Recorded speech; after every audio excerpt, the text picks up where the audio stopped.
Hi, this is Brandon from thirstgym.com, and today we're going to talk about an exercise called the Sumo RDL. This is a great exercise for the glutes, hamstrings, posterior chain, and ultimately to help build your sumo deadlift. Now, I use this a lot with more so strength athletes than I do competitive sport athletes, but you could also make a case for those athletes as well.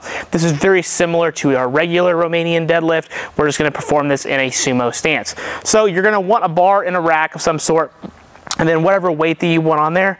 My suggestion is if you're a shorter lifter like me, you're gonna wanna try to use 25-pound plates, if at all possible, just because you can get a bigger range of motion and the plates are hitting the ground. If you're a taller athlete, you can use standard 45s and probably not have an issue.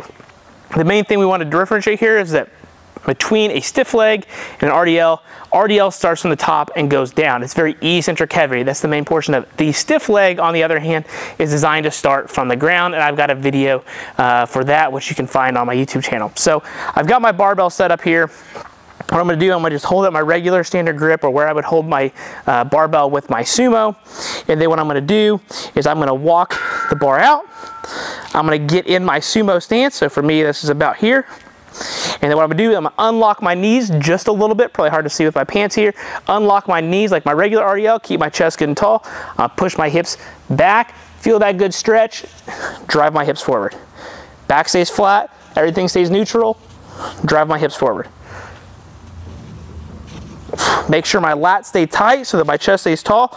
We don't want to over round, okay? This is not a hunchback exercise. Everything stays neutral, soft knees, heels heavy, hips go back, keep that bar in close, drive the hips forward. And then we go back to the rack position.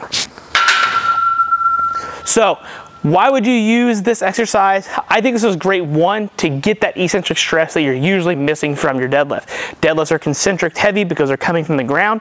So if you feel like you need more glute and hamstring strength to aid your deadlift, particularly the sumo stance, then this works great because you can get that glute and hamstring work in that specific manner that you would if you're doing a sumo deadlift.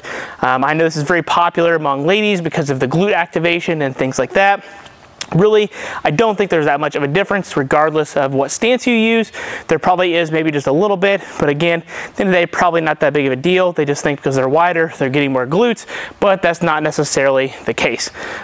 So just pick whatever works best for you in that case and what you prefer.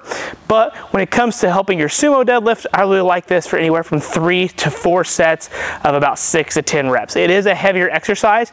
Really control the eccentrics. I usually like to use tempos on something like this, where we're going to maybe do like a 3 to 5 second eccentric. That way we can really make sure we're getting that stress and then keeping the bar in close and then driving the hips forward at the top as we keep it close, which can help minimize the issue of when you go to deadlift. If you get here and you can't get your hips through, hopefully this can help fix some of that issue for you as well. The other really big thing I like is that it lets you really load up on those glutes and hamstrings really heavy from a stress perspective. So if you're somebody that doesn't want to do good mornings or things like that, this is a great way to get around that and still get similar benefits to help your deadlift, because you still will need to keep all of your back and everything tight. All of that part's going to stay the same. So that's the Sumo RDL. If you've got any questions about the setup or programming or anything like that, please feel free to let me know in the comment section. Thanks. Have a great day.